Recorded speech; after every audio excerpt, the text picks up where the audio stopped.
Well, in Lagos, it rained this morning. Welcome to the program. I'm Ayo Makinde. Oh, it did. A rainy day. Well, it's a beautiful Friday morning. What a way to start the weekend. I'm Candidacy. You're welcome. Well, one of the things that you always need when it rains is to be able to at least put yourself in the best mood, right? Comfortable zone, so that whatever it is that you need to get done, you get it done. You know, I was thinking of something driving to work. So I saw some structures that were up there before. I saw them on the floor, if you know what I mean. I mean, it's sad. One of the things I saw was a street light. And it didn't rain for long. Anyway, I didn't notice it rained for that long. But I saw a lot of destruction after that rain. And it reminds me of what happened in Lagos 2 days ago when it rained as well, when the billboard around Ikeja, somewhere around Ikeja, actually collapsed. And I don't know if this is something that is done, but now might be a good time to check the integrity of a lot of structures. You know, I don't want it to happen on people. We just take it for granted that those structures are actually sturdy, that they have, what's that word now? They're good. There's a certain term they use, but I think it's important to actually check. It might be buildings, it might be those street lights, it might be those billboards as well, so we don't have a bigger incident on our hands. I know that we love the rains, mixed feelings, but we don't want to have sour tales to tell as a result of that. I think we take for granted that we have amazing weather in our environment. We take for granted that we don't have the kind of weather storms, if I can use the term, that happen in various other parts of the world. So we just take it for granted. So we don't take care of certain things such as infrastructure. And, you know, once we put infrastructure in place, maintenance seems to take the back seat. And that's one of the things that I think we need to give a little more attention to, especially now. Integrity, that's the word I was looking for, the integrity. You know what that thing does when you try to remember the word? So sorry, go ahead. Have you ever tried to spell IS and then you forgot? Okay, so I understand. Especially in an examination hall. I can't ask to double check, like, is it IS or ES? You can't even Google it. Sorry, go on. You know, so talking about, you know, getting things done, one of the things that we need, of course, is money. And it is gratifying to know that at least we're having conversations around the revenue allocation to the federal tier of government and the states as well as the local governments. The question that you want to ask is, well, it's a proposal, okay? And it is something that is still in contention. Was it earlier this week we were talking about accountability? Exactly. You know, for the states, subnational index that came up from a report by PLSI. And one is wondering if at this point we're not having the kind of accountability we should have, and no one is, to use the term of that CSO, follow the money. How will this make any difference in our developmental trajectory?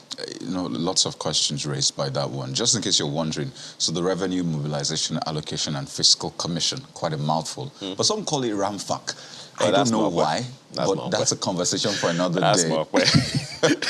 So they come up with this proposal. I think they started last year to review the allocation across, you know, the federal, state and local government levels. So they came up with a review of it. So prior to this time, or as at today, let me just use those words carefully, the federal government takes 52.68% of the revenue shared. States, you have them taking 26.62%, and the local governments take 20.60%. So that's what we have.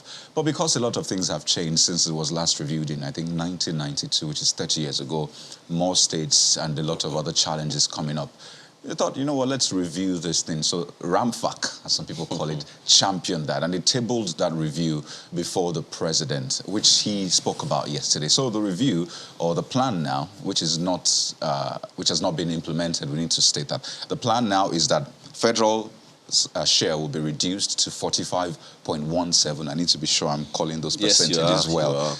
The states will get 29.79%, while the local governments will get 21.04. So clearly, the federal government gets a reduction of 5%, the states get an increase of 3-4%, and the local government gets about 1% or less extra. So that's the vertical, as they call it. It's the vertical increase. But we need to zoom in more. And I'm glad you talked about that accountability process. You think we knew about this review and then we decided to just preview and set the agenda. It is important. We can talk about how much we don't make enough, how much we need to raise our revenues, but we also need to focus on what we do with what we currently have. A lot of vagueness, as it were, in the spendings. And yes, we focus a lot on the federal government, rightly so, but we don't maybe focus as much on the sub-nationals. And I think that a lot of things go under the radar as a result of that. So while it is important to raise those monies, in fact, Ramfac last year said it, that yes, we're talking about the vertical increase, but this does not affect, or this does not touch on the cost of government, or cost of governance, rather, the rising cost of governance. And I think that will be a major one. Yes, it will be contentious. We look forward to seeing how the constitutional review will resolve this. By the way, the president says he should table this after the whole process, so we don't know when this will be implemented. But we need to have that conversation. Cost of governance, accountability, and ensure that every little kobo, I would not say penny because we spend kobo here, in fact, naira now, every little naira is accounted for. I think one other angle to look at that would be, it's not just to account for those ones, but to also block the loops. Are we really, accountability will include what audit says. I mean, going by that conversation we had with the chairman of the Auditors General in Nigeria, and I was talking about, look, it's not just, we're not just asking you for money, we're asking you, does the cost match the result, what you promised? That is part of the accountability process. Another thing, so the Auditor General's report every year comes out, and we don't even take a look at them enough until maybe about 2 or 3 years after. So one would ask questions around whether or not we're really interested in following the money as a nation, as a people who are in positions to get these things done. Another angle is the rising cost of debt. God, we owe a lot of money. So much so that a number of people are complaining and are wondering, what are we going to do? Are we going to leave this to our children, our grandchildren? I remember a cleric, I think it was Pastor Adeboye, saying recently, like, look, we have had debt forgiveness before. Well, maybe it will happen again. But what do we do to ensure that we don't get to that point of being as beggarly as we are again? So it's a good move that the federal government and Ramfac is looking at increasing that allocation to states and local government, gratifying. But don't forget, it's not only the federal government that owes money. The states also owe a lot of money. And who is following the money? When this becomes a thing, going through the process, just as you have mentioned, we hope we'll be able to get value for money and be able to justify every move and every dime. Naira. Don't do that. Every dime that we spend. So, good move, and we wait. Let's take a look at the papers right after now.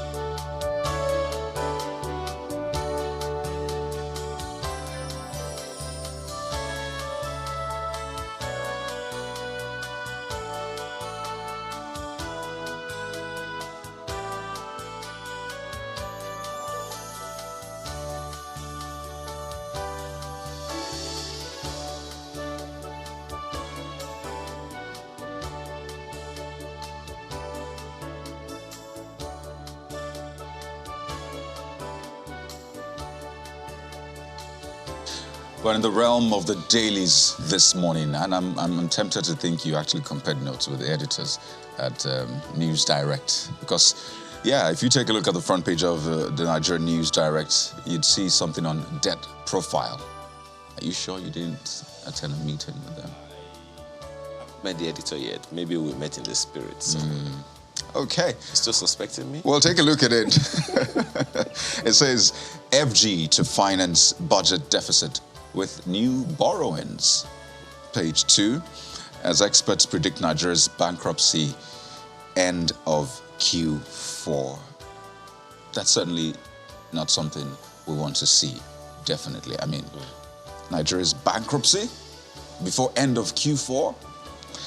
Perhaps page 2 will give you more context to this one. And I know we've heard this about, no, we don't have is it a debt problem? What we have is a revenue problem. I think that's how it is couched most times. But with what we're seeing, I think we would want to definitely review that particular one. It's a concern.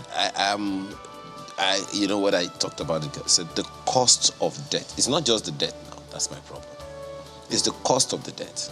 That's the financing the debt, right? The interest. The interest rates and all those things. It is the cost of the debt itself that is giving me goosebumps. Because we're borrowing, we are increasing borrowing, and I hear that we haven't really crossed the danger realm or whatever. Some certain ratio. Yeah. I don't know how I would be able to live with myself owing so much money if I were an individual or even an organization. But it's the cost of the debt that is even more troubling because you have to pay that on the go. Yeah.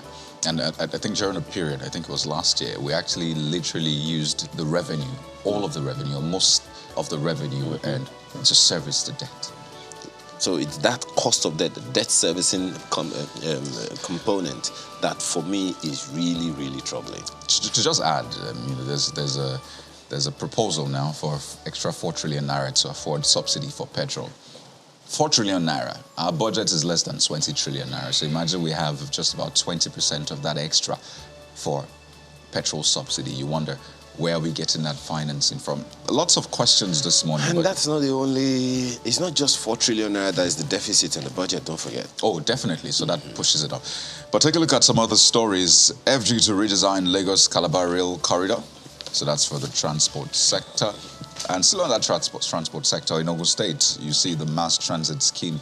Abiodun unveils Wi-Fi-enabled buses, says water taxes coming. So I guess that'll be a good incentive to jump on the bus if you know that you're going to have access to some free internet. Well, there you go. That's the Nigerian News Direct. Well, Leadership newspaper, I don't know, perhaps also had a conversation with Kaude this morning.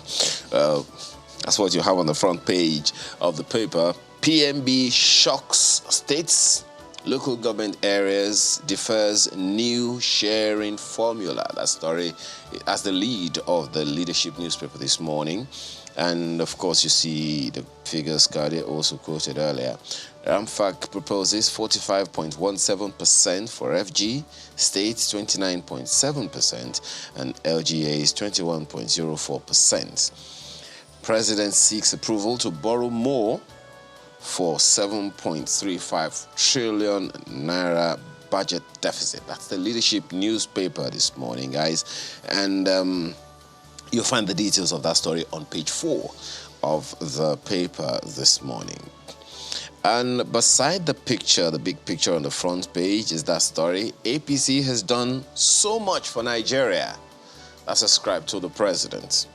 Well, you may want to respond your own way. Find the details of that on the front page of the paper this morning.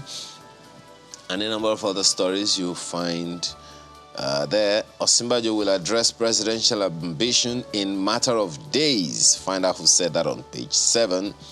Defection, court can't sack you, judge tells Ayade.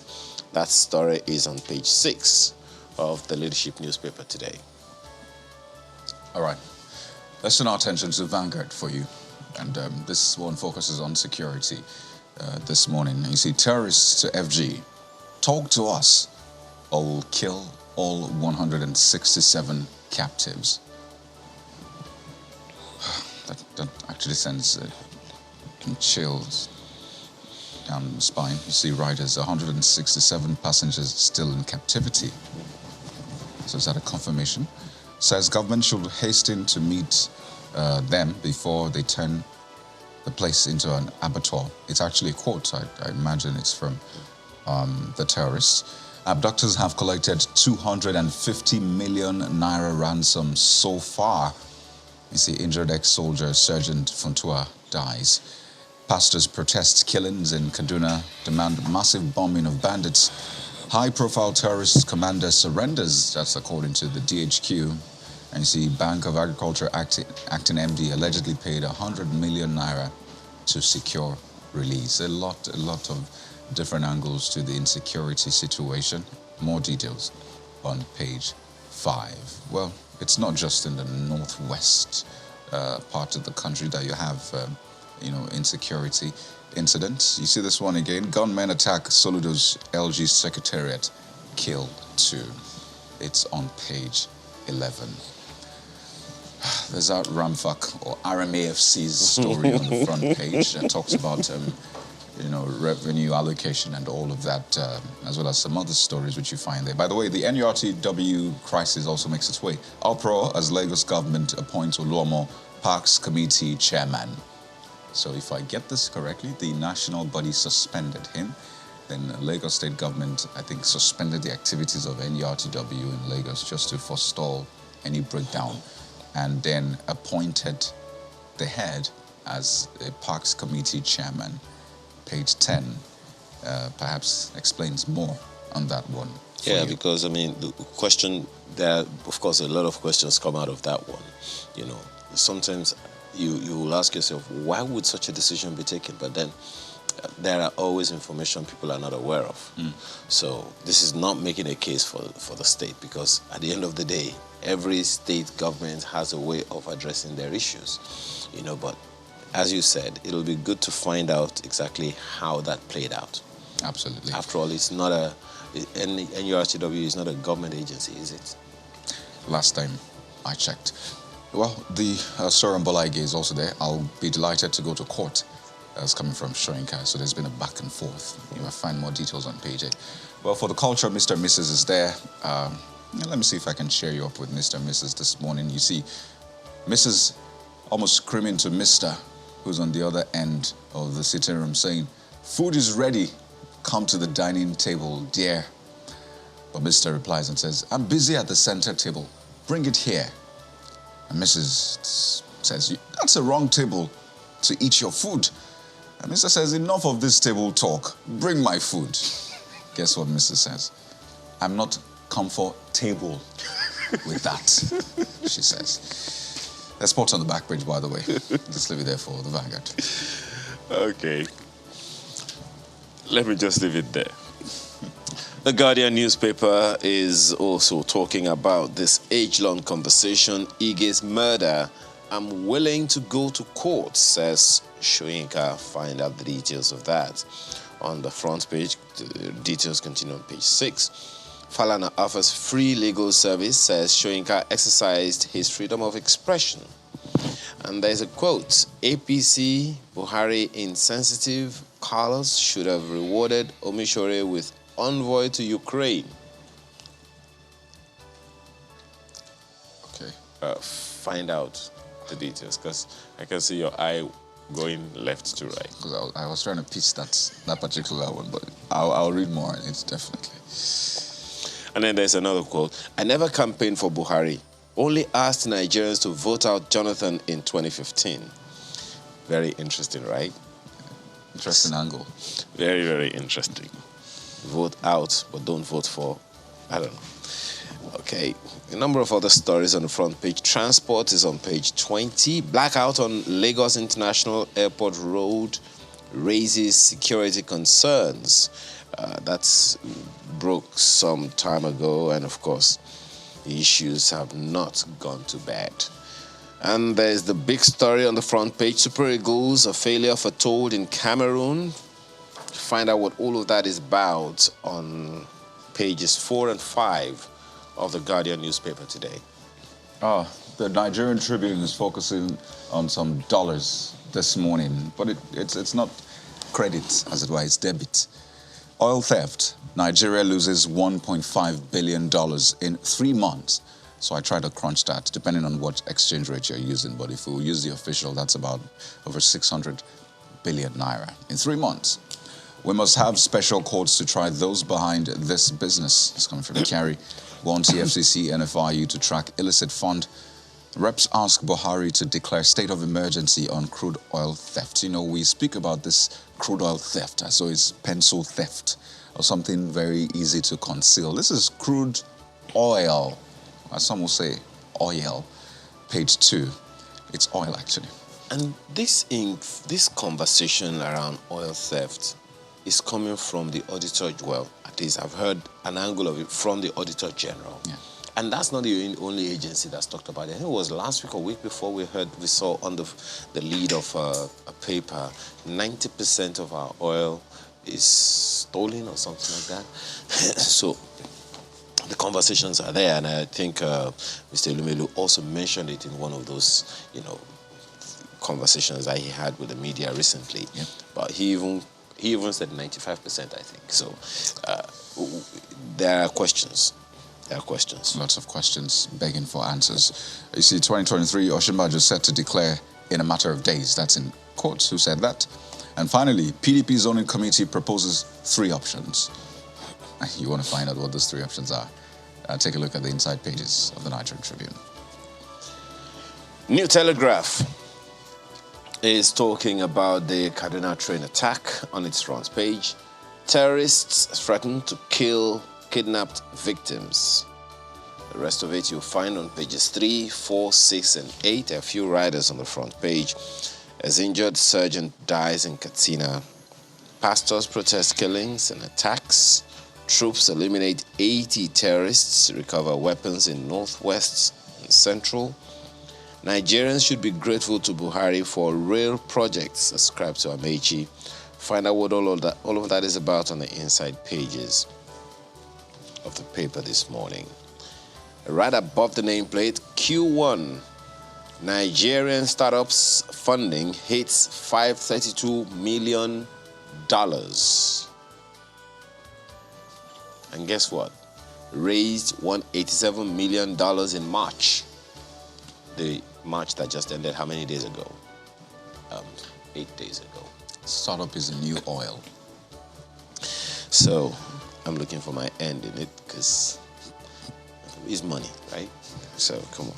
Why are you laughing? Don't worry. Well, right beside the picture on the front page of the paper is the oil theft story. And guess who this one is coming from? NNPC GMD. Oh, yes. Nigeria lost 750 million naira in 2022. Million naira? Million naira. Okay. That's what he said. So, we're back to he said, she said. What the details are right there on the front page. You demand special courts. African countries luring firms from Nigeria. That's ascribed to the industry minister. Nation ready for more economic ties with Europe.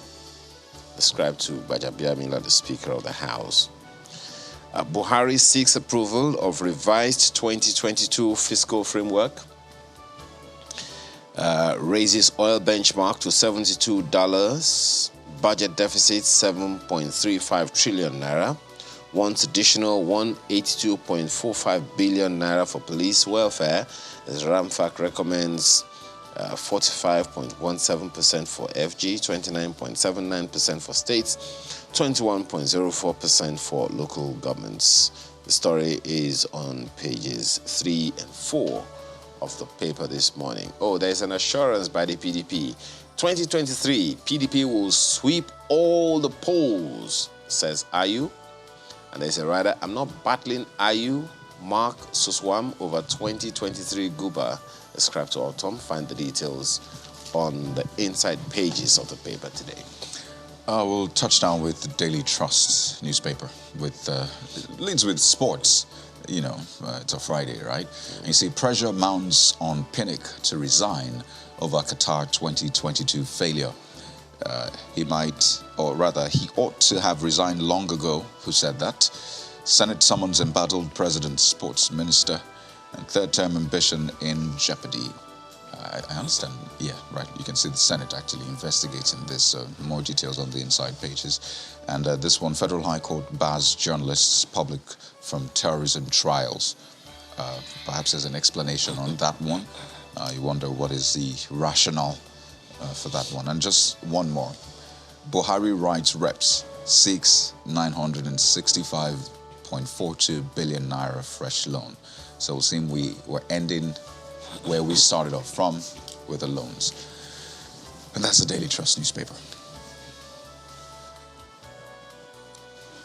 Well, we're done with the dailies, but we're just getting started with the show. Lots of issues to discuss and dissect for you this morning, so don't go anywhere. Stay with us. Come Saturday, May the 28th, 2022, the People's Democratic Party will decide who becomes the party's flag bearer in the 2023 presidential election. Some of the aspirants from the northern part of the country are working on achieving a consensus candidate. That mission takes them to Delta State. On the train are the former president of the Senate, Bukola Saraki, governor of Sokoto State, Aminu Tambuwal, and his Bauchi State counterpart, Bala Mohammed, as well as the former managing director of FSB International Bank, Mohammed Hayatuddin. Their visit, which soon enters into a closed session, is to get the buy-in of leaders of the party across the country. And we have come up with this idea that for the interest of the party, that we should come together and look at the consensus arrangement. Because we believe that what the country needs today is unity. And we cannot be saying that if we ourselves do not act in that same manner. We're all eminently qualified to lead this country. But we believe that this time only one person will lead. And that person needs everybody. Governor Ifeanyi Okowa says he's confident this move will strengthen the party. It's actually a step in the right direction. It will strengthen us. It will tend to pull us together. And it is our prayer that God will help you to be able to achieve this consensus that we seek to build. The visit ends here, but resumes in Benin City, the Edo State capital, where the presidential hopefuls also call on Governor Godwin Obaseki.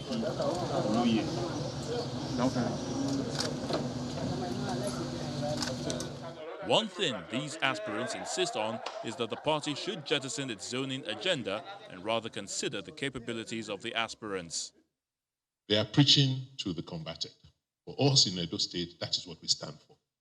Building a bigger, stronger, better Nigeria. These men promise to take their message to Rivers, Akwa Ibom, and of course to other states in the southern part of the country, with the hope that they will get the needed support to save the party the trouble that choosing one out of many aspirants may pose. Get there, we'll talk. All right? But the options are there. Direct primaries, indirect, and consensus. The party has a choice which of these paths it will take. Since the history of democracy in this country, First Republic, Second Republic, up to where we are today, I don't remember any convention, the size we held. I don't remember any convention that there were misgivings about the possibility of his success than this one. We came out clean, and we thought the leadership that Mr. President provided the party has made all this possible. So I came with my predecessor to come and touch base with Mr. President and to, with gratitude, inform him that we have fully handed over. I'm in charge of this party, and by the grace of God, we will be honest. We will take the trust that is thrust on us with every seriousness and every sense of patriotism. You know, our preparations for the forthcoming election, we have to inform him this is what our thinkings are. And, the party, in what way are we trying to reform the party the best we can so that the party can tick and prepare itself for the forthcoming election. These are some of the things that are very fundamental to the life of any party, preparatory to the general election that we're facing.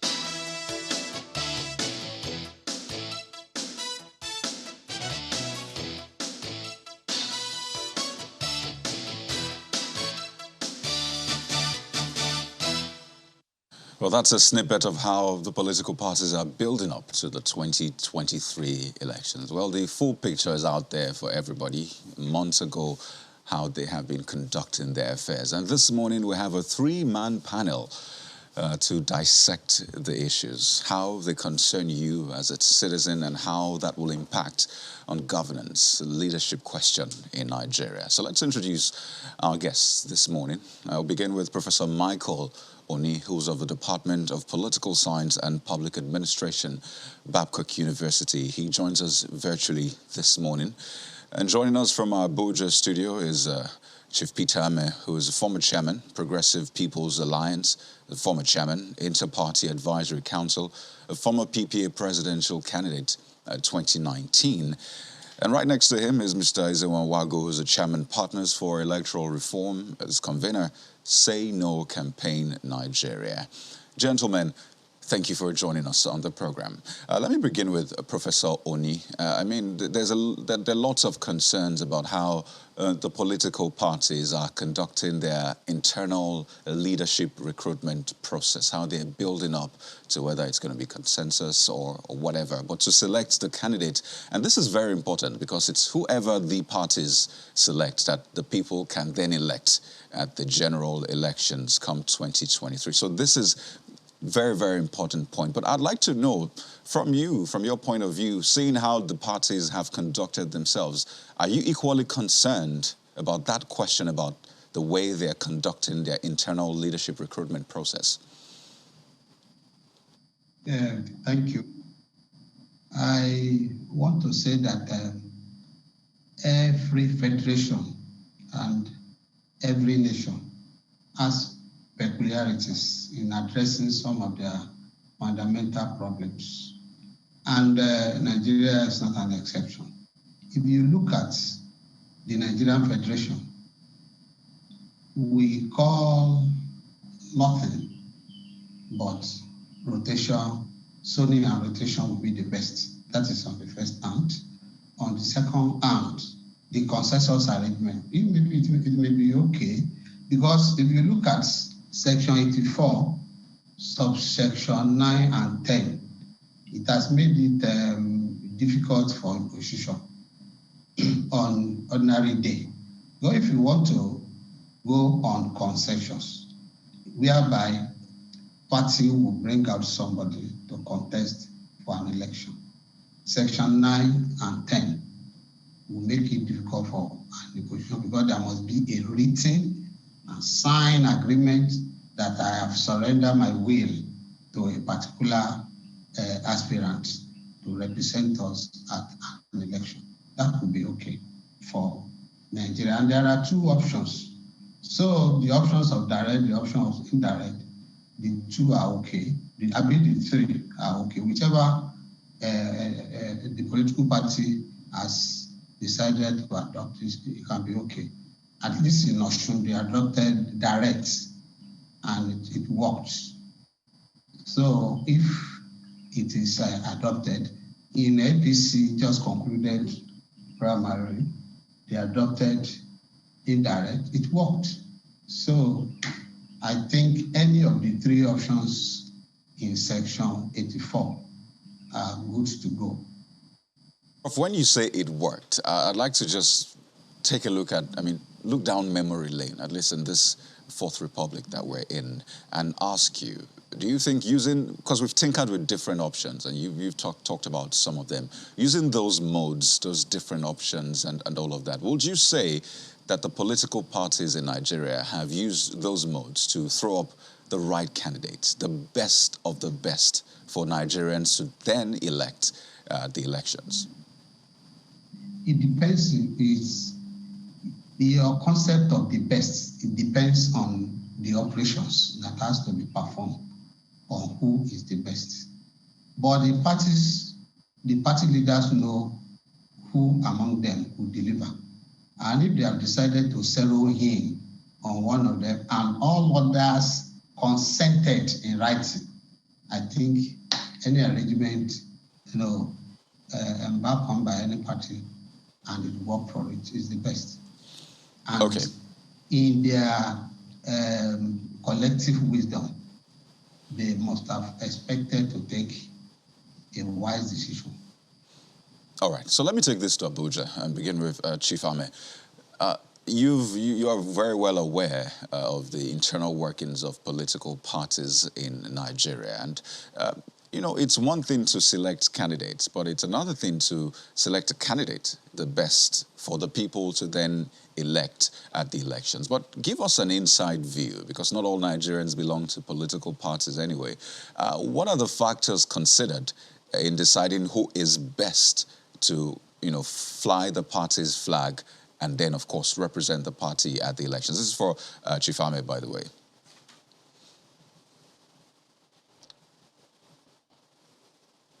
Normally, okay.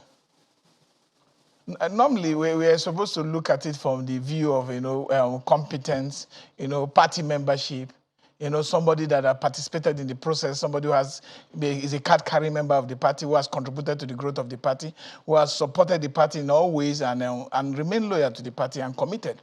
But the Nigerian system has been bastardized, and there's a strongman approach everywhere.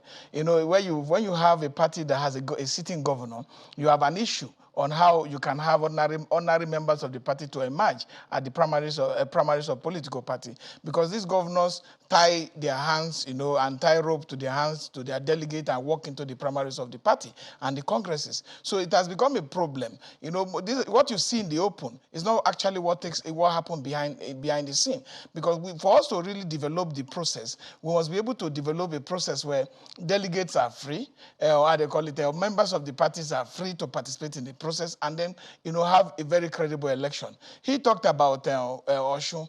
As I've talked to you now, Lasun Yusuf is in Labour Party.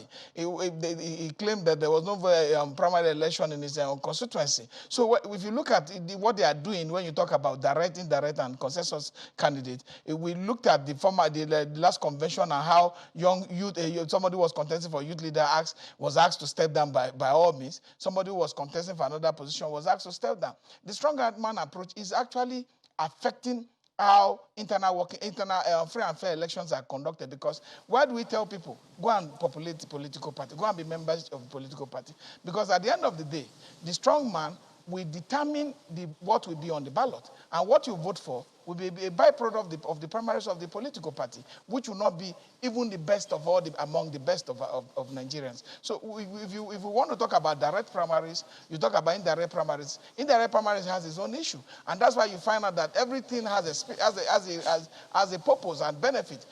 After the former governors have all moved to the National Assembly, they discovered what they were operating in their state, the strongman approach they were operating in their state, by making sure that the will and interest of the people does not count, is no longer sustainable for them, because they are at the receiving end. That's why they were looking at how to now bring what they call direct primaries into the process, where all members of the party determine who becomes a flag bearer or who represent the party at the national level, in the executive and state levels. So just to be clear, but because the delegate system is so corrupt, is so bastardized by those who are in authority, that you cannot even depend on the delegate. Because when a day to the primary, you discover that every governor has lodged their delegate in the hotel room.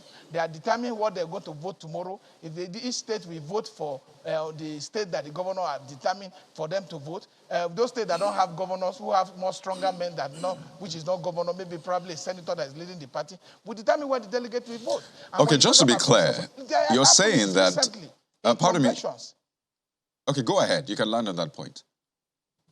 The happenings in convention that we have seen, that if we must have a credible process for internal workings of political party, I'm very happy with the guidelines that INEC brought recently. One of the how they call it, a public notice that INEC issued to political parties, saying that every candidate must emerge from a credible and fair, how they call it, primary conducted by the party. If not, they will not be on the ballot. So with this kind of determination from the electoral umpire, and maybe civil society who are also like a watchdog to see how these things are conducted, I think the party process may get a better deal for the party primaries coming in at the end of June. Okay, we'll come to the civil society soon, but just to be clear, you're saying from your experience, it is not about competence, it is not about the ideas or capability, it is about who has the backing of the strong man or strong men within a party. You're saying that that is the main factor that decides who emerges as a flag bearer of parties. Am I right?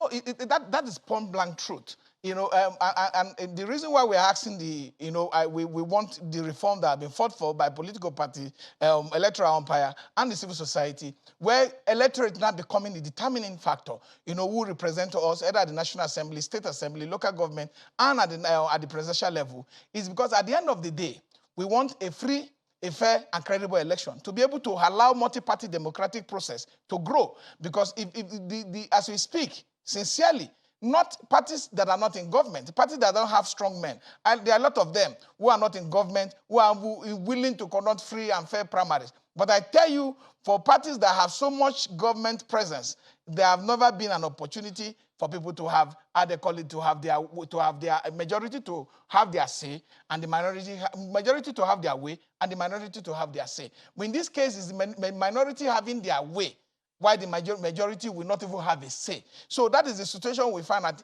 if you go really and speak to people privately, those who contested for the national chairman of the APC, you see that some people have been brutalized. Some people just one quick question, Mr. Mayor, no process to allow them to participate in the process. Yeah, just a quick question on something that you mentioned now about the smaller parties. Pardon the use of that word. You said that sometimes that, they are able to conduct free and fair elections, with intra-party elections and all of that. Isn't it a little concerning that many Nigerians don't even know that these parties exist until the build-up to the election, such as now? Isn't that a little concerning? They give the people far less options than the ones that are prominent. They don't give the people far less option. The Constitution was on point when it made multi-party democracy the option for Nigeria. And the people have also blindfolded their eyes to, like a stereotype thing, to just focus on two apples when there are other ripe fruit on the tree. That's the thing, Mr. Mayor. Look at what is just a second. Thank you for That's the thing. Pardon. Just 1 second. That is the issue. People don't know these other parties. They are not obvious until during the elections. It's only the ones that we hear, the PDP, the APC, that people know about. And this is not the first time. I mean, APC didn't just come up. APC didn't exist since 1999. APC didn't come up until, what, maybe about 6, 7, 8 years ago. And this is where we are now. So if those other parties had been as prominent, as forthright as they ought to be, top-of-mind awareness wouldn't be a problem for the people. I want you to understand that there's this issue that things that when you belong to these other parties, there's no bigger party, there's no smaller party. If you go to read the Constitution very well, the people believe that when they are in this party, there will be a forceful way for them to get elected. Our electoral process has improved from ballot stuffing, from ballot smashing, and all the strongman manipulations that happened in our elections. And that's why a lot of people were happy for the transmission of results of elections. Let me tell you, I can give you histories of election. There are parties that are not APC and PDP that have been winning elections since 1999. But the defection, how they call it, that occurs within the political space, have never allowed these parties to grow. In 2019, Action Alliance won the election in Imo, 8 House of Assembly members and 3 House of Reps. Within 3 weeks, they defected to the APC. I can give you the one of NNPP in Bauchi. I can give you the one of other ADC. These are the issues that we need to concentrate on. The other parties are doing a lot of things to make sure that the electoral process are transparent, that the electoral process represent the true wishes of the people and accommodate the wishes of those The question then, Mr. Mayor, that you want to ask, just a second. The question then you want to ask is, why is that happening? But don't answer that yet. Let's bring in Mr. Nwangu on this conversation.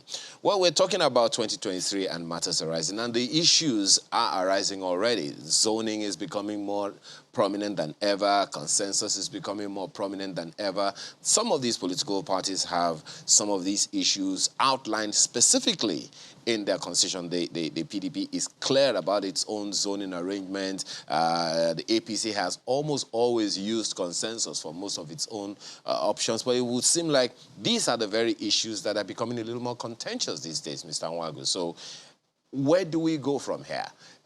At the end of the day, by the time the electorate are ready to vote in 2023, it's almost too late in the day. They have the options that they have, whether they like it or not. That's all they have to. That's all they have to choose. Where do we go from here? We will go to the point where we concentrate and work around how we continue to expand this democratic space. The politicians currently are in the struggle for, if you pardon my use of that word, dubious advantage. And they do that in whatever manner that is prescribed, whether it's direct, indirect. At every point in time, if you watch the conversation, you see people constantly hooing to their side, always ensuring that whatever is in the conversation gives advantage to them. So for some of us is to say these processes that you are introducing, whether in your political party or at the outer society, how does it expand this democratic space? The struggle for democracy was not cheap. It was procured on the blood, the toil, the moil of citizens who were on the streets of Nigeria banging their foots on the ground to get the military out. So when we have this democracy, we don't want people who use different methods. And one of the defining challenges that we have was that when we returned to democracy in 1999, we handed power over to people who have commandist thinking and structure. The idea of contest and competition was not something that they like. And those who took over from them have consolidated that. So at every point in time, you want to see we gave him power, not that he contested for power. So you have a political elite that is constantly walking away from the idea of contest and competition. And whether at the state level or at the subnational level or at the national level, you are seeing more and more people being ostracized. So when my brother talks about free, fair, credible election, we also need to begin to talk about inclusive. How inclusive is this processes? How does it deal with the issue of women? How does it deal with the issue of vulnerable groups? How does it deal with the issue of young people who and the kind of things that you are putting in place? Does it accommodate these groups? Does it include them? So if it does not, then there is a challenge. So let's talk about the processes of the APC. Right. Mr. Nwagu, pardon me. Let's talk about making it inclusive. We'll talk about, specifics. I mean, looking at those parties and how they have conducted themselves. But I don't want that point to be missing. How to make it more inclusive for the people, youth, women, and all other, sections, as it were. You've talked about political elite.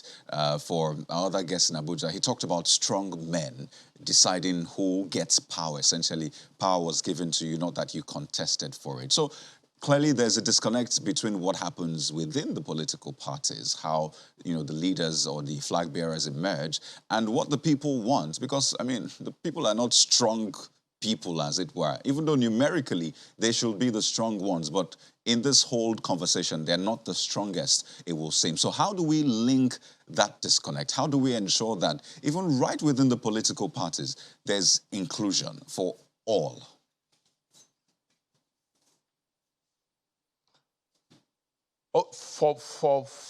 If you follow the trend, there are obstacles that are infused into the political process that makes it difficult for it to be inclusive.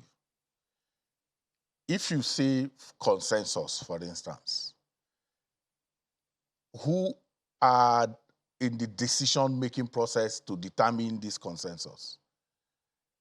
In many places, it could be the elders of the party, so-called elders of the party.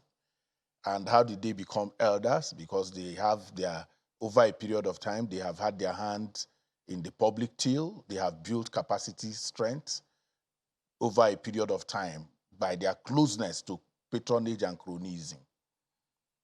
And so, if that becomes a pattern that you criminalize even my aspiration, I can't wake up and say I want to contest, because at the end of the day, it's some set of select party leaders who will then decide eventually who, and the criteria for that decision, as you know, may not necessarily be objective. It could be based on different kinds of things. Who is your father? How did you come? Who is sponsoring you? Where are you coming from? All of those issues become one thing that, then the cost itself, the cost within these dominant political parties, the cost of expression of interest form, and all of those processes that they put in place are also limiting factors for inclusiveness. You also can think about the fact that in the states, for instance, in the dominant political parties, you have a situation in which you can't even find the form to buy, because the czars, the emperors in the states, just go to the secretariat, collect all the forms, and then bring it to their states and hand over to whoever they want. There are no, we focus too much on the national, but at the congresses that were taking place where party officials emerged earlier in the year, you will find out that there were lists. This unity, this so-called unity list that you have seen that has become a culture, was drawn from that background. So people don't even say, I want to be at that local level where you teach politics. People can't even express that interest. So inclusiveness has to deal with issue of cost. It has to deal with the issue of capacity and contest. Can I contest? And but Mr. Nwagu, in the new parties, I don't like to call them smaller parties. In the newer parties, you have the tendency for those who founded those parties to appropriate and become the strong man of their own party. Exactly. In So the 2019 election, all the new parties who came out, eventually the founders became the presidential candidates of those parties. Okay, well, does that make the people helpless? Because at the end of the day, it's about the people.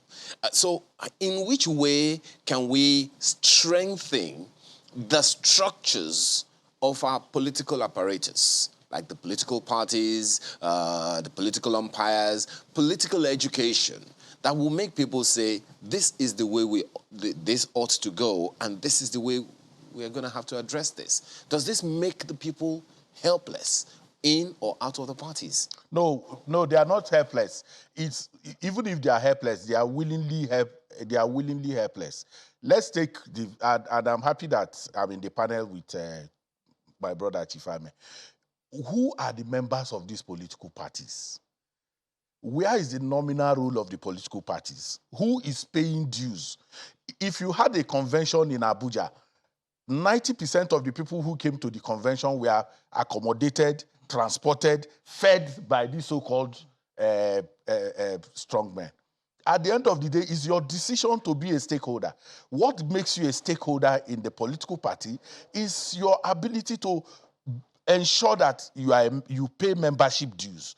You contribute to the party at whatever level, even if it is small. That's the small contribution you have made have given you stakeholdership within that party, and then you can make a claim.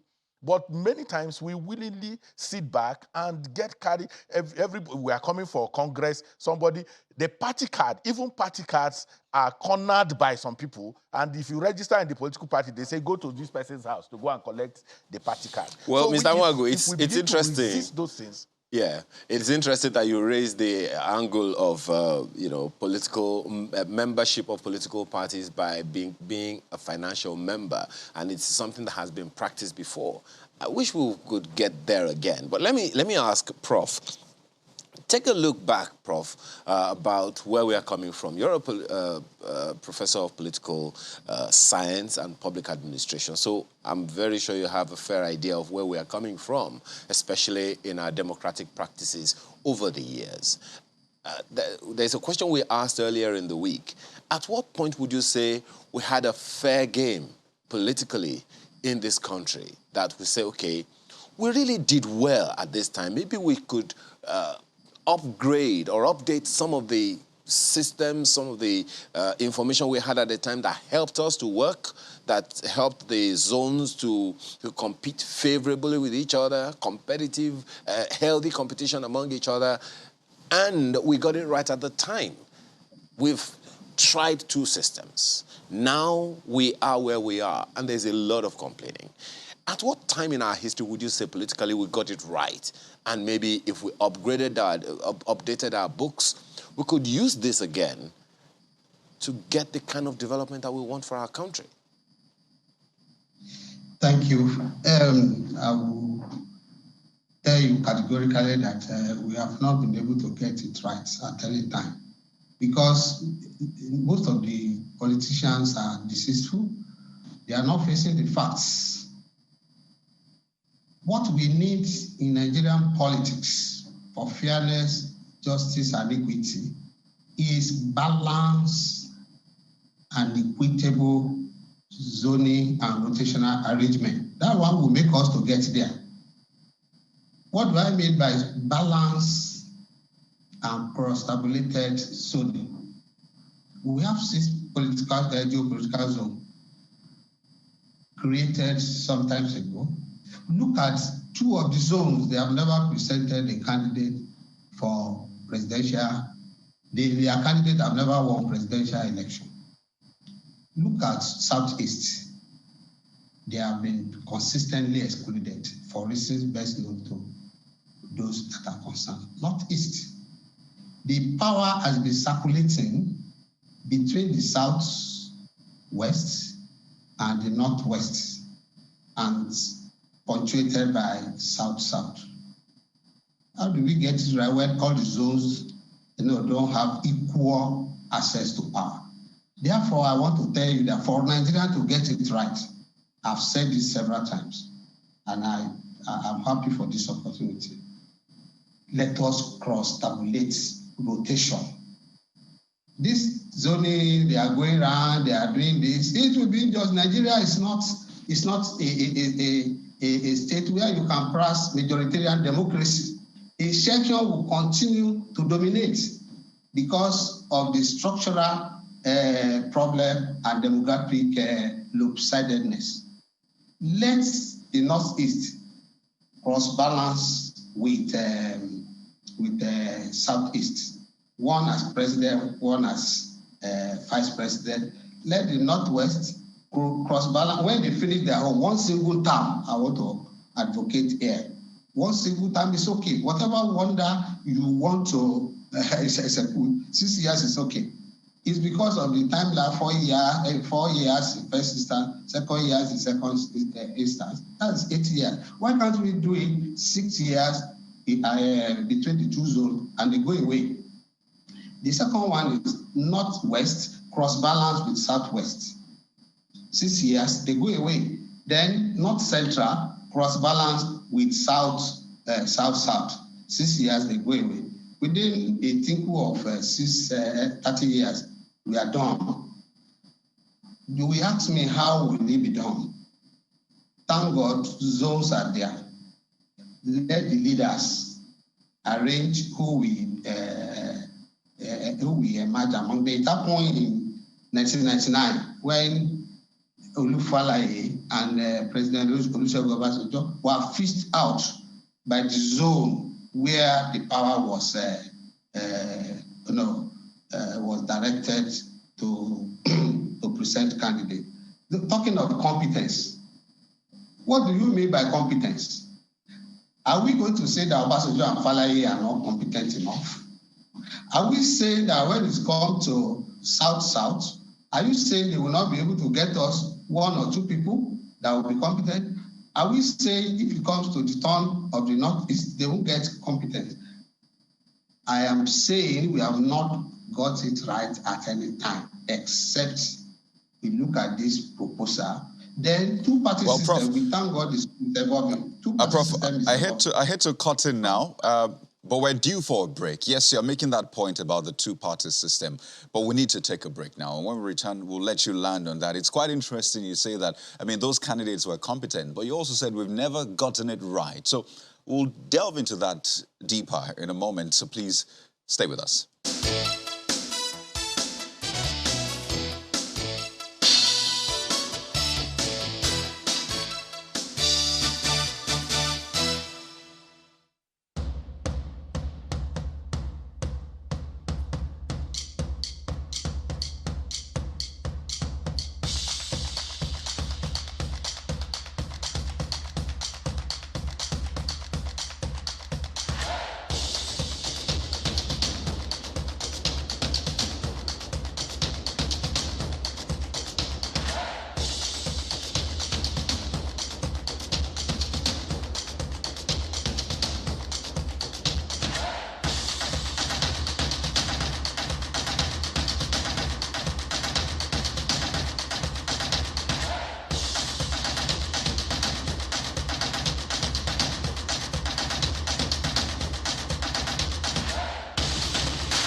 You're welcome back. Well, Prof, you were talking about the two-party system earlier on and how we should cross-tabulate, I imagine, zone. But you also said earlier on that, I mean, we've had competent candidates, even though you also said that we have never gotten it right. So even though the candidates were competent, right? So what is the assurance that when we cross-tabulate, get a competent candidate, that we will get it right? Perhaps the problem is even deeper than the mode or the way we are approaching the selection of our candidates, because if we've never gotten it right with competent candidates, clearly something is wrong. You know, the major problem we have in Nigeria is distrust and mistrust among the political elite, because they don't know how power rotates. They don't have confidence in the system. But what I'm saying is that when you are aware that it will be the turn of Northeast, it will be the turn of Northwest, they will have been grooming people preparatory to their turn. What we lack here is that you see what is happening now. Somebody has spent 8 years, and these people from that zone are moving around and passing for another turn. Do you think other people will have confidence? Let there be confidence that it will come to our turn. It will come to our turn. I had advocated that for Nigerian politics to move on, we need two-party system.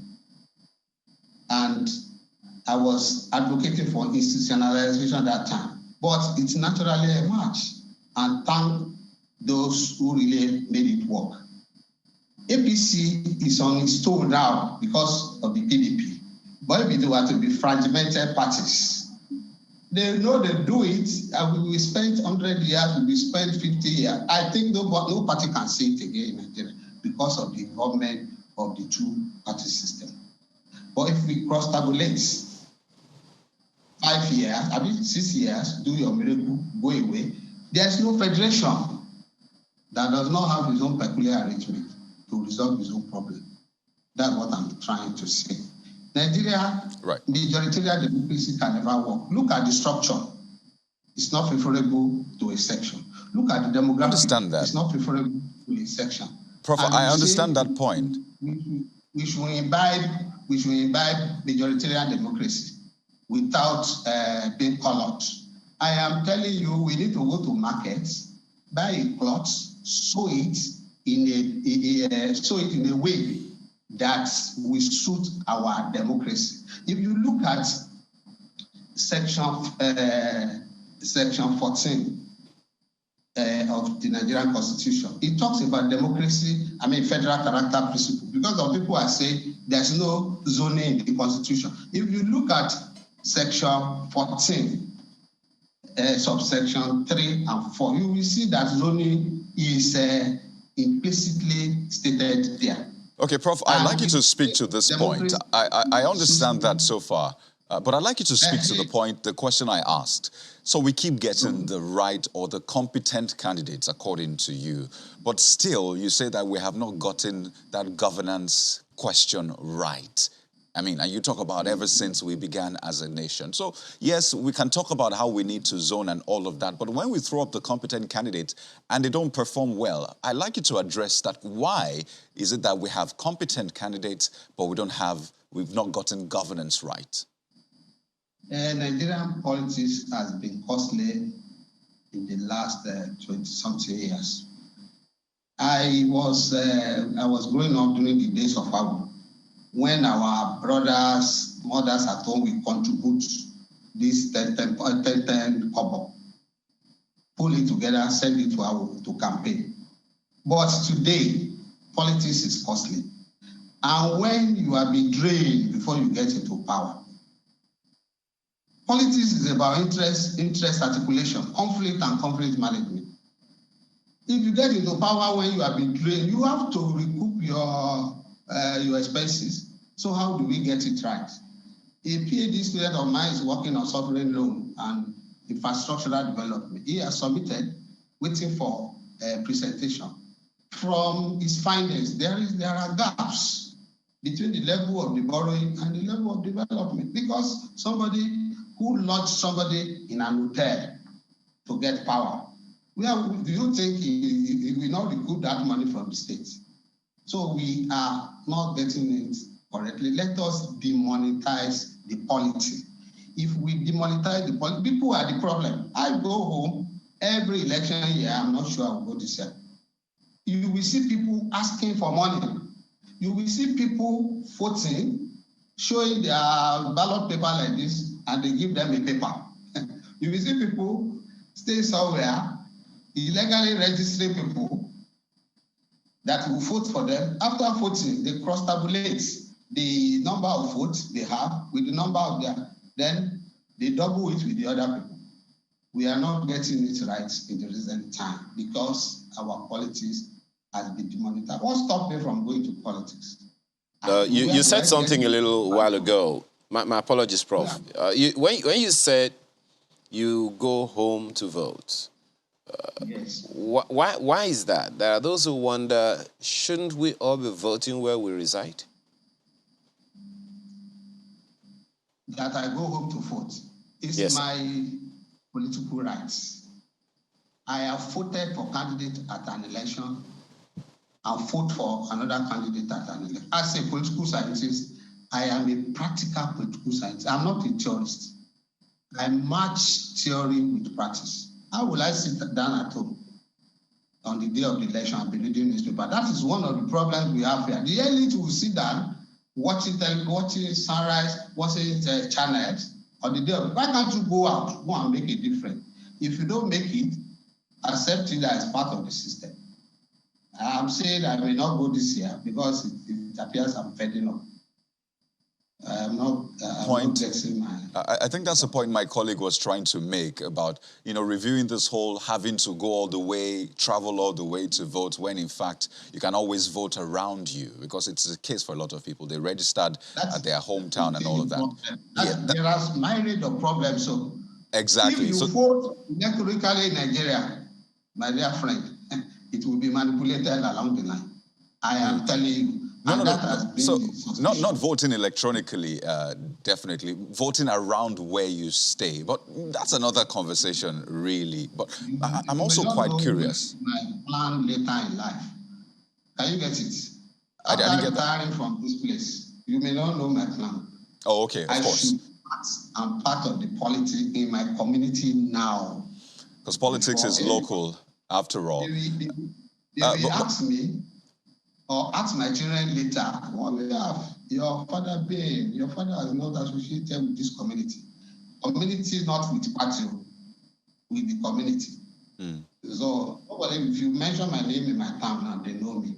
If any of my children is interested, even after I must have departed, nobody can say they don't know Bioduni in South where I came from. You try to make difference. Absolutely, and I think that point has been made about how it's important to be involved in your local community, whether as a politician and all. But let me take this to our guests in Abuja. You've provided some insight, as to the issues at stake here. And let me begin with Chief Ame. There's a lot of talk about new political parties, because I think using small can be a bit offensive these days. But you understand why, because in terms of numbers, the APC will tell you they have 40 million registered members, the PDP will tell you they have millions, and you hear this, the new political parties, can't exactly boast of that much membership. I may be wrong anyway, but let me just even ask you that, Chief Ame.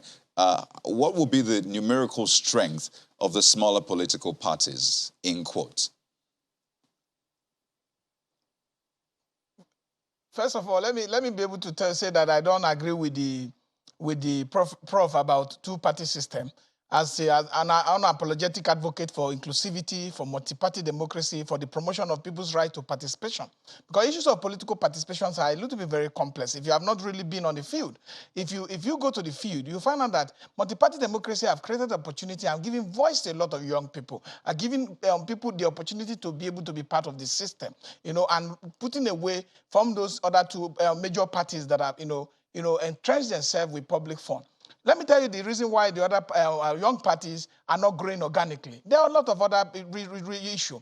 The local government election is the greatest electoral fraud that has been fostered on our democratic space. And then you talk about issue of visibilities. Issue of visibility come as the fact that people who are parties who are already in government, either in the state or the national level, perpetuate themselves in power by taking public funds to do promotion, to pay for dedicated coverage, to pay for mobility for the electorate, to pay for mobility for party members, and this cost is borne by the state indirectly. It's just that when you now look at the young and upcoming organic growing political party who have no access to public fund, they have this difficulty to carry out some of these functions. And that's why the only place I agree with Prof is that when during the Awolowo's time, the Nigerian system, the Nigerian electorate understand the process, the need to contribute to polls, to be able to vote for the credible, competent, and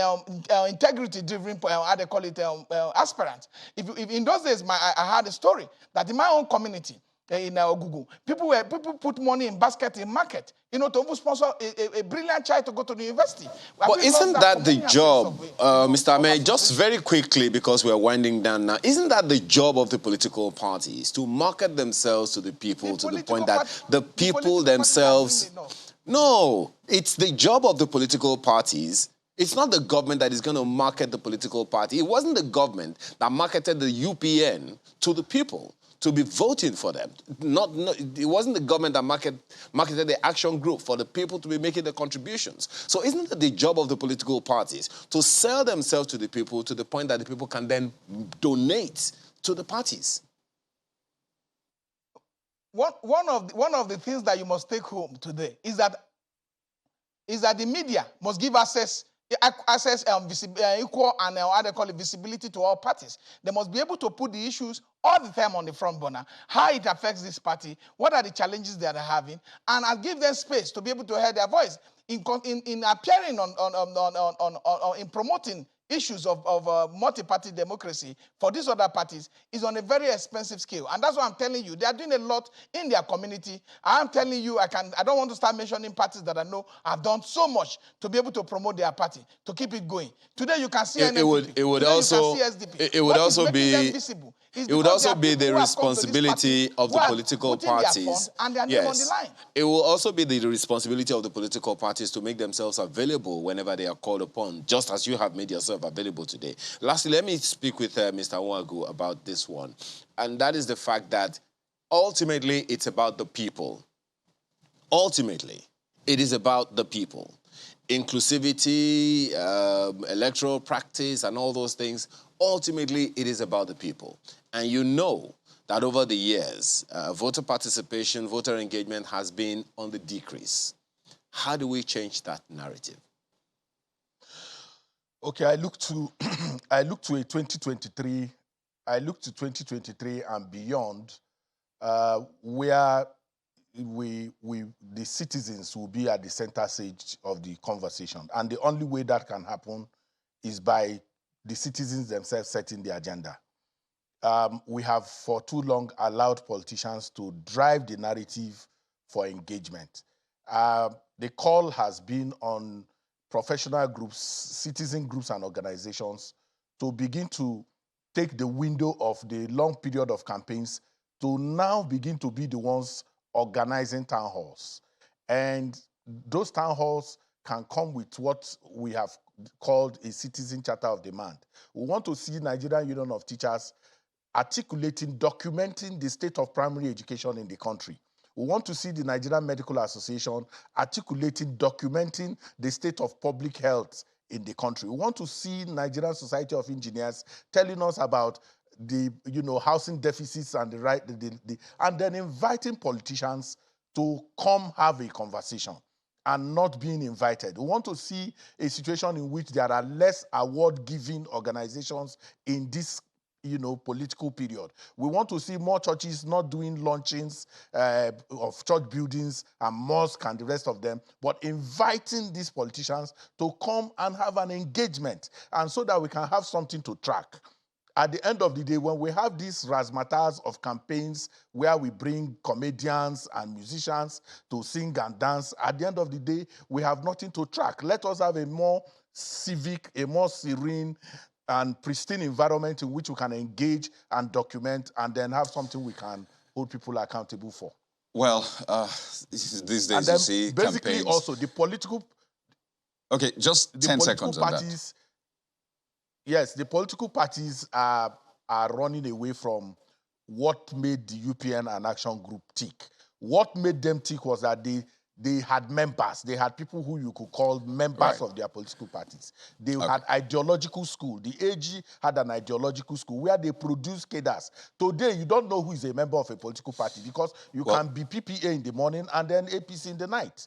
And then Mr. Nwagu, we have to run now. Makes it difficult for us to have. It would seem as though you were throwing a shade at Chief Ame, who's PPA. I mean, he's been a part of the PDP presidential campaign organization at some point. joined, is also, I think, supporting a candidate this time around. But maybe we'll have this conversation another day.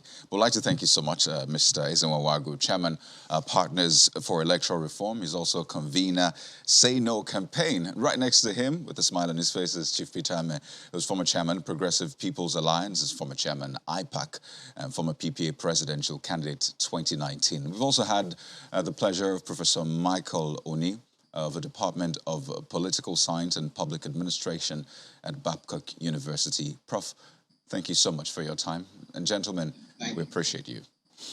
Thank you. Well, we'll go on a break right now, and we'll turn our attention to a very important part of this conversation, the young people. So this is me calling out to the young people to come out for this conversation. That's in a moment. Stay with us.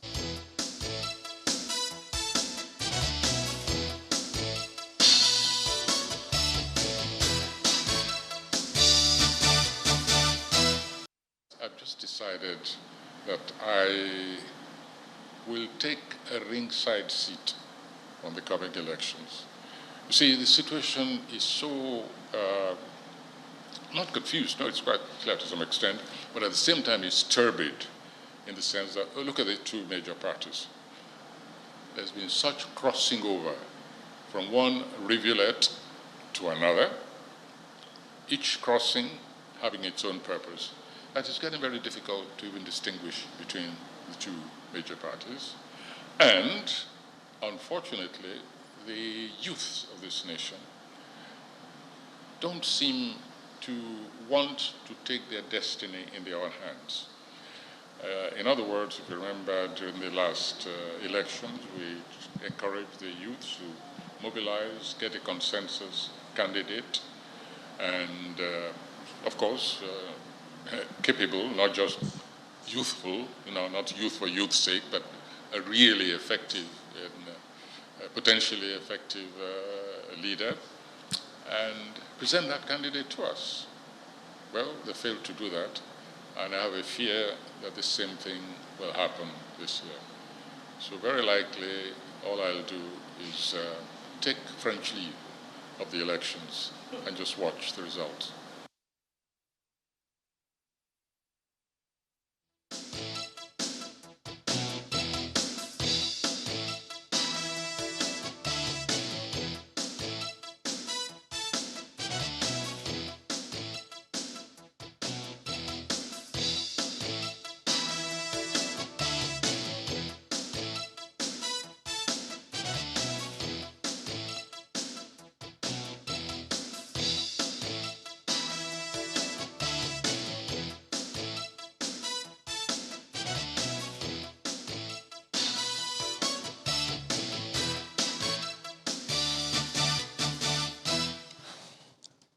Thank you for staying with us. In the build-up to the 2019 general elections, of the 84 million registered voters according to INEC, 51% were people between ages 18 and 35, young people. And what was the voter turnout? The entire 84%, I think we had less than 30%. So how do we change the paradigm to get the young people who have been, as many believe, seriously excluded in the process, involved, interested, and geared up to go? Let's have this conversation this morning with Oluchi Nwosu, who is a media entrepreneur and gender advocate, as well as Executive Director, DLR Orchid Media. She is there with Kenneth Koineme, who is a member strategy team of the Not Too Young to Run movement, a public policy and governance consultant. Ladies and gentlemen, thank you so much for joining us this morning. Let's begin with the lady. Well, you know how things have progressed, and there's the general belief that a lot of young people are disenchanted and are not interested in the process. Wouldn't you say that's a risk?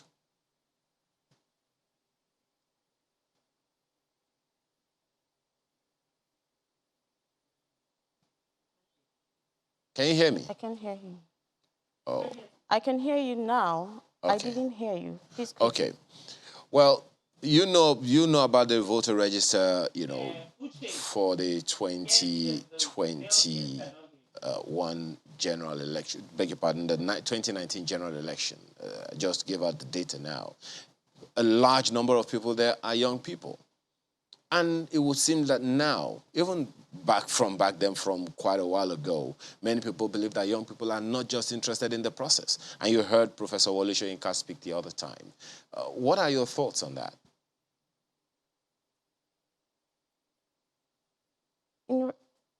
In responding to what Professor Wole Soyinka said, I'll start by saying that, to an extent, there's an element of truth in what he said.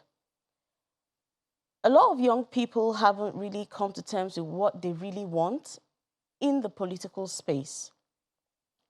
And they are not really aligning with what they say they want from the political space. However, I would want to remind Professor Wole Soyinka that the Nigeria he sees today is actually different from what it was when he was probably 35 years old. Right now, as a Nigerian youth, the first thing on your table is survival. The first thing you want to do is just survive. Next thing you want to do is put food on your table. And for young people who are trying hard to earn a living, what they make goes on what? Food, trying to secure themselves. And then for those who seem to be interested in politics, they come into the political space and it looks like these spaces are all locked up. They knock on doors, they need the spaces to be opened up. I would say this, for young people to be able to make a way in politics as it stands today in Nigeria, there are two things they need to do. First, we need to organize ourselves. We need to organize ourselves and know what we want. I would make reference to the NSAS protest. That was a template. That was a template for us. And I think it's a clear demonstration of what can happen when youths come together to agitate or demand for a specific thing. What do we want as youths from the political space? We need to answer that question. And in answering that question, it's very important that we identify certain people who we see as credible and competent, support them. I'm talking about young people now. Support them. Supporting them includes giving them money as well.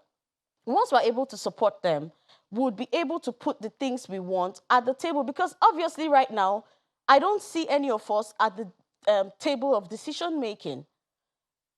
The TNA, which is the Nigerian Alliance, seems to be doing well when it comes to identifying young people and then supporting them. Why are young Nigerians not rushing there?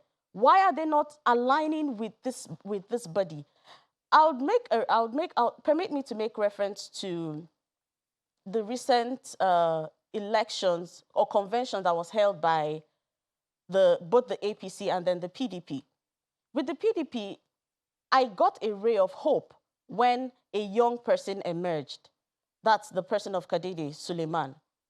And then I tried to monitor things that were happening with the APC.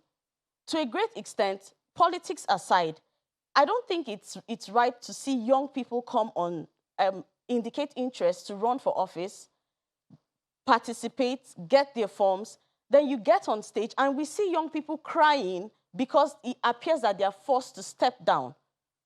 We need to begin to work against these things. Yes, we know that it is politics, and then there's a limit to how we can want to agitate. We need to follow things. We have the Constitution. We cannot act as if we're activists in the political space. But even in being loyal to people, we want these people to also open their eyes to see that we have come, and then right now we can't continue begging, pampering. We're going to be knocking down these doors, and we'll need them to open. The second thing I would want young people to do, outside identifying people, is finding allies.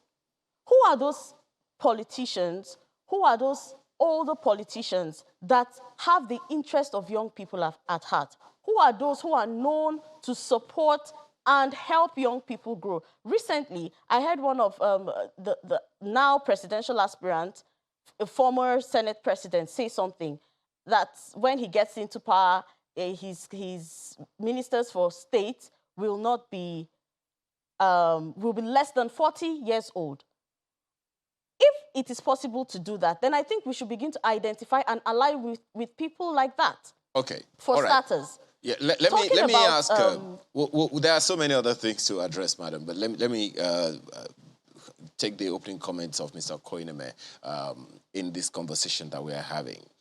From a public policy perspective, do you think we have engineered the process as a nation, as states, in favor of inclusion?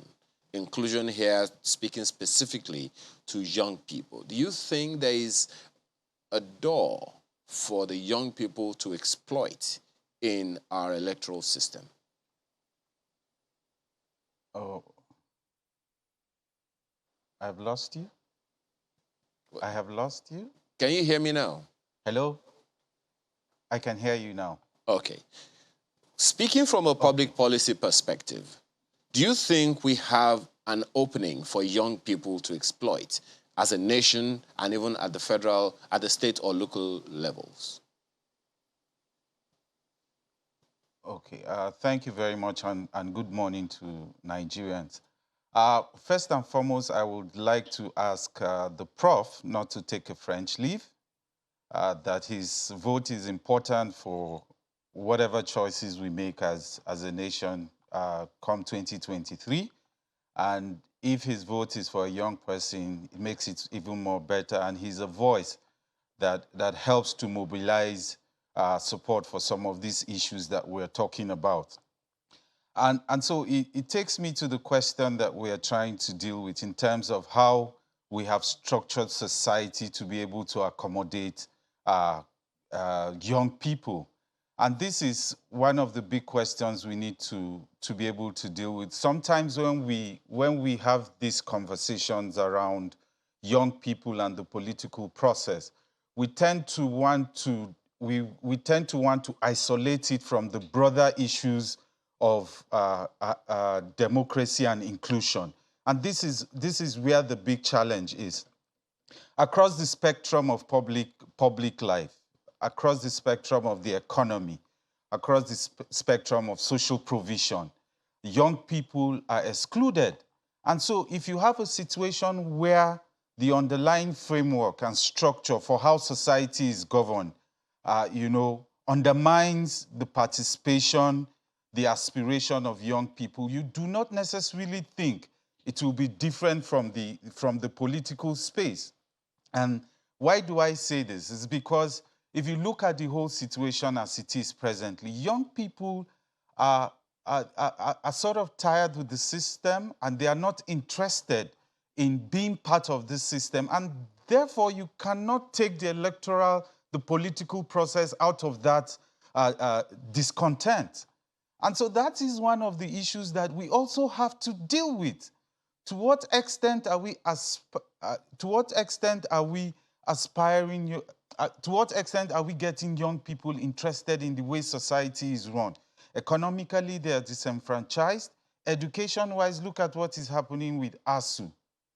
Government and ASU cannot seem to come together to make the necessary, to reach the necessary agreement to get our educational system to function. And then how do you prepare leaders for tomorrow if the system that is supposed to be the conveyor belt for leadership is not functioning? So when these young people are in position or find themselves in spaces where their contribution becomes important or where the basis for how much they are appreciated in a space is what they can offer, and they can't offer anything. So these are some of the issues that we have to deal with. And so when we are trying to build a country, a nation that embraces all her citizens, including those who, by the virtue of the nature of politics we have played over the years, by the nature of state formation that have happened over the years, have been excluded.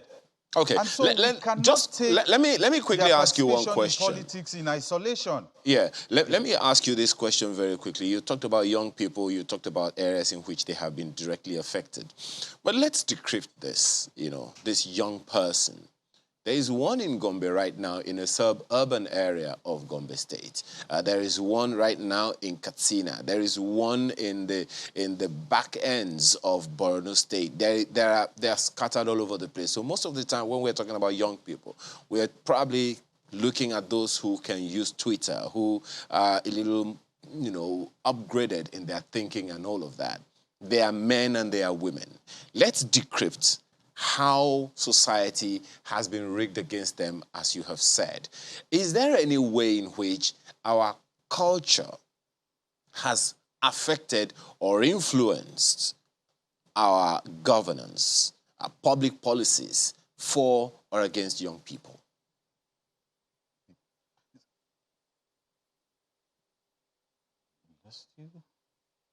Can you hear me now? Okay.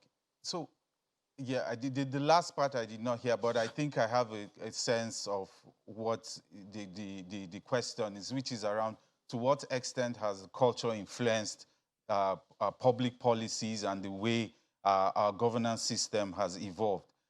One of the things I would like to say, and which you have actually raised, is the fact that we also deal with this question around young people. We tend to think that young people are a homogeneous group. They are not homogeneous. So young people have different interests.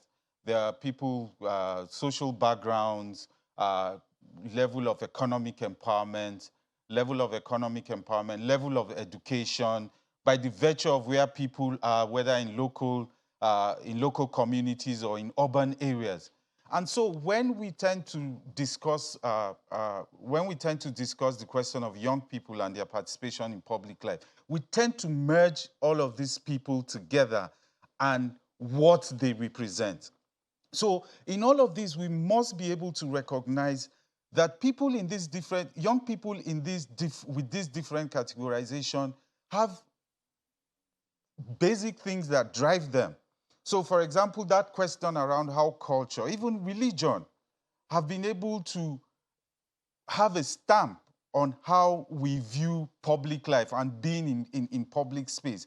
And one of that big challenge is the extent to which we have, the extent to which we place so much premium on generational wisdom.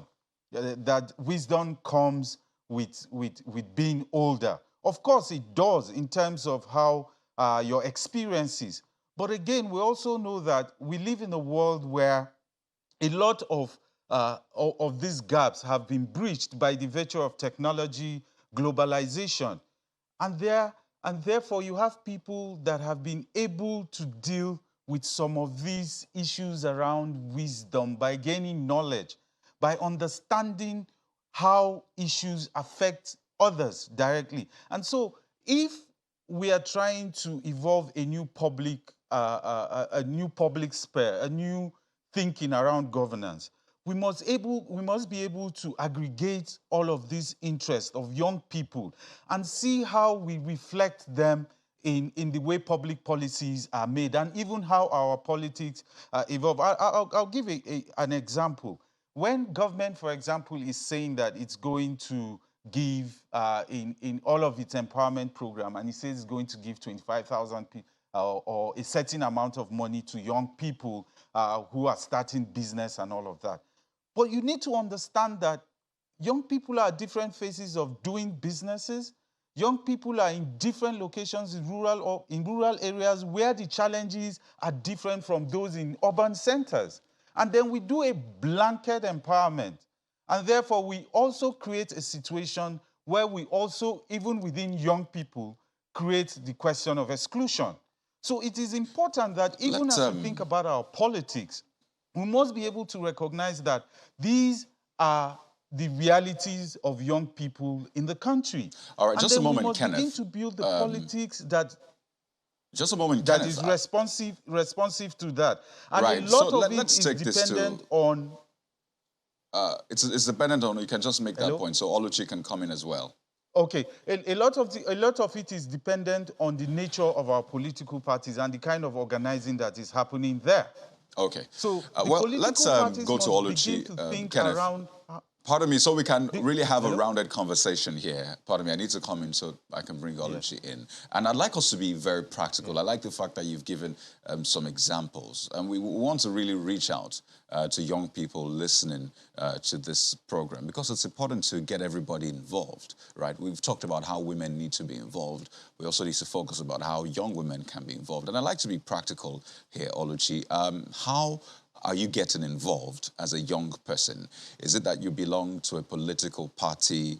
Are you on the sidelines, maybe influencing policies or having meetings in your locality? How are you getting involved? Because I imagine young people listening and thinking, how exactly can I get involved? Is it in politics, governance, and all of that? How does it work for you? Yeah, first of all, yeah, I would say I'm very involved because I belong to a political party, and I advocate for young women to belong to political parties, because you can't be talking about participation from like by sitting on the fence. You need to belong to one side and then agitate and push for certain things that you want. I am a member of a political party. I participate. I pay my dues.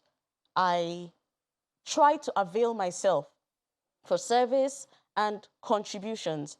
To a great extent, it's been quite a challenge because as a female, I met, challenges there. I saw older women go through it. I came into the space, and then I still see these things. We have the challenge of bias, against women, the concept or perception that people have about women in the political space. We also have the challenge of breaking through, we call them ancestral challenges, because we talk about policies, they call on women when they need support, but when it comes to sitting at the table where decisions are being made and taken, to be very honest, women are absent. And then if older women can be absent from that kind of process, what then is the hope for we, the younger generation? It's a challenge. Talking about policies, I connect very well with my roots. They tell you politics is local. So for people who are looking into coming into the political space or thinking how they can participate actively, first of all, get registered in a political party, go down to your community where you come from, identify with them, introduce yourself, participate, ask them what they want to do. No matter how little, when your contributions, especially money, is involved, you have a say. You have a say. The reason why they keep pushing for grassroots mobilization, there's an extent to which on the outside or from the national, when you encounter challenges or you have people question certain things about you, if you have done your work at the grassroots, you also have people at the grassroots speaking for you. So it's a little bit easier when you're actively involved in this process. Ology, let me follow up on the funding aspect. A lot of issues you have thrown up, and I'm glad you're being practical. And in fact, you wear two caps, or do I say headgear? You represent women and young people as well. So, I mean, your experience will really come to bear here. So in terms of funding, the conversation we had earlier talked about how, political parties most times favor the money bags, the big men, so-called political elite. And people are advocating for everyone to be involved financially. From your experience, the fact that you give your donations, does that give you as much say in the party when you have to stand side by side the money bags or the big men and women in the party? Does that give you, equal stakes, as it were? Doesn't. I can speak when I get to my place, but when it comes to this table of decision making, we usually don't even know what goes on there. We just wait and then we get feedback from it, which is wrong, Because if you're taking decision that has to do with my life, my future, I think I should be part of it. It may not necessarily be me, Oluchi, but we have young people who are also competent, and we would like for you to be given the chance to identify them and push them forward to represent us. How do we get these things done? I said something earlier. We have, there's this, I followed up something late last year, which is the Nigerian Alliance. They're a group of young people who came together to identify other young people, and then they've been supporting them, helping them mobilize, putting in their money, and then also giving strategy. It will be beautiful for Nigerian youth to align with such a body, because it is now we against people who do not want us to be there. It is now we coming together to say, this is what we want. So, first of all, we need to organize ourselves. What do we want? Most young people talking in the political space honestly do not even know what they want, and they're really not on the same page. We need to come together, say, this is what we want, push for it, and then know how to get this thing, how to achieve this thing and get things done. Okay. The second thing young people must do speedily is to align with people who have been supportive to them. I will not stop emphasizing on this, because it's high time we come together and tell people that we cannot keep standing with you. If every time it comes to helping us grow, you're insensitive to it, we cannot keep standing with you. If when it comes to making decisions that would favor us, you become insensitive to it, we will therefore henceforth begin to support, stand with people who we know will help us. We need to grow. Years from now, let me say something to the youth listening to me. Every breath you take makes you older. Years from now, I will not be referred to a youth anymore. Neither will you people. So would you live your life through these years without achieving anything? You've not done anything in the political space. You've not been sent on assignments. You've not been prepared. Even if you want to run for House of Reps, you need to be prepared. You need to be armed for this. What is the training we are being given beyond saying that we are loyal to certain people? What are those people doing for us? We need to begin to have these conversations. We need to begin to make clear demands. We need to begin to push for this thing. Until then, we will have people like our grandfather, Wole Soyinka, tell us the truth, that we are not taking our destinies in our hands. Okay. Well, let me ask, yes, let me ask quite a number of issues you've raised there, madam. Let me ask Mr. Koineme. Well, you were a member of the strategy team of the Not Too Young to Run movement at the time, and you most certainly had a thing or two in mind. So I'm going to ask you this, against the backdrop of what Oluchi just said, about the need for them to not only get involved, but to be able to run for office. Many times people are looking at going to the center, going to the federal government. However, there is a lot of opportunity at the local government levels, a lot of opportunities as councillors, as local government chairmen, as members of the houses of assembly all over the place, as some kind of training ground for young people. For that purpose, what would you be saying? What are the opportunities that you think the youth may be losing sight of in this whole process, and that they need to pay attention to, going by what Oluchi just said? Okay, yeah, I think the passage of the Not Too Young to Run law, as it is known, for us, even in the movement at that time, was a recognition that in itself alone was not the silver bullet to deal with the issues of youth inclusion in politics. It's also building, like she has said, the kind of environment that allows young people to thrive.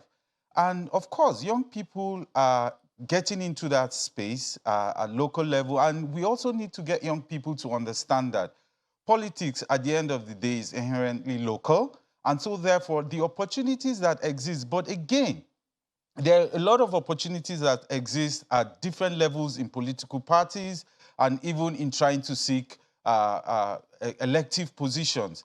But there's a whole question around the nature of power within political parties and the way our political system is structured. And that is a function of the nature of our elections, for example, where these guys know that whatever the issues are, they can manipulate that process to keep themselves in power. But we are having a situation where the Electoral Act, the electoral laws, guidelines, and processes are changing. And so what that means is that increasingly we are going to see votes count.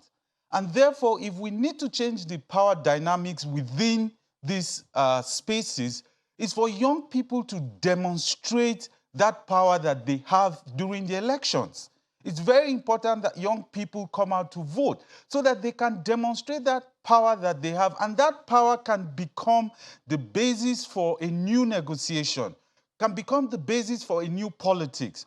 Because as long as we are still trying to organize within the existing power structure, within the existing perspective and mindset of how our politics should be run, it becomes a challenge for young people to break in. We have been in spaces with young people and we hear their challenges. It's quite, and Oluchi here he just said it. You put your resources, you put your time into political party organizing, and at the end of the day, you realize that when decisions are made, you are not there. Even your own faith in terms of your aspirations for public office are not necessarily a function of you. It is about someone else using you as a negotiating tool in that whole power setup. And what you have, for me, an opportunity arises. The historical exclusion has been a function of the nature of power and politics. And therefore, where the electoral process is changing, we can seize this moment to say, okay, for young people, if your vote is going to count, can this be the time where we begin to renegotiate the basis of our participation in political spaces? Okay, well, Mr. Koineme, because what you young have, people are in those spaces. Yeah, my apologies. Of this world, well, the Ismails, the Green just 1 second, Mr. Koineme. What you have both they have succeeded. demonstrated that it is possible to be in the political space. What you have both succeeded in doing. For me, just a second, Mr. Koineme. What you have both succeeded in doing this morning is to tell us that, at least my takeaway from this conversation is the capacity gap that needs to be bridged. And Oluchi, spoke to that copiously, and you as well, Kenneth. We have to thank you both for being here this morning to at least speak to these issues and open this capacity conversation, which I'm very sure will build on subsequently. Oluchi Nwosu is a media entrepreneur and gender advocate. She's also executive director, Diela Orchid Media. What do I call it? Ministry. Thank you for joining us this morning, as well as Kenneth Okoineme, member, strategy team of the Not Too Young to Run movement, as well as a public policy and governance consultant. Thank you both for being here on the program with us. Thank you. Yeah. So your comments now. Absolutely. And this one starts with the youth and electoral process. Olagojo Ladele tweets saying, as 2023 beckons, I believe it's a waste of time for young people to fixate on the presidency. Building a political structure takes years. Youths do not have the structure to win the presidential election. Politics is local and the best approach to the presidency, he says. Comrade Darius says, Nigerian youths are largely struggling with survival, giving example of what naturally takes place in a state of nature. It is about survival first, and that is why the stronger will continue to dominate the weaker. Capacity to challenge stronger power is absent. Samuel Ochu says, in the present situation, even young people that emerge have questions to answer. Where and how did you raise 40 million naira to buy APC or PDP ticket? They're often stooges of the same power grabbers. We must demonetize our electoral process. Again, Festus says, it's painful to see new political parties we expect to bring real grassroots politics and development to our country aligning with PDP and APC, the two major parties that are similar in many ways. That's on the first conversation we had. Alpha C Law Alpha C2 says, I have always maintained a school of thought that consensus is anti-democracy. It throws up selfish political ambition at the expense of merit and competency. Democracy is popular opinion implemented. This is a mail from Isioma Chibolu on democracy in Nigerian style. Suddenly, consensus is the word in democratic circles in Nigeria. Now, choosing a candidate for a political office by consensus is as undemocratic as can be. It is usually a handful of strongmen or bigwigs coming together to handpick their choice. That is not democracy. It certainly will leave a bad taste in many people's mouths, but they will grudgingly accept it. Totally undemocratic. Well, we'd like to thank you so much for your mails and tweets. Thank you indeed. It's a weekend, so we have a few days to mull on these ideas and have a game plan as young people, because we need to be young and getting it right in governance. I'm Kayode Okikiolu. My name is Ayo Makinde. You have your power. Use it.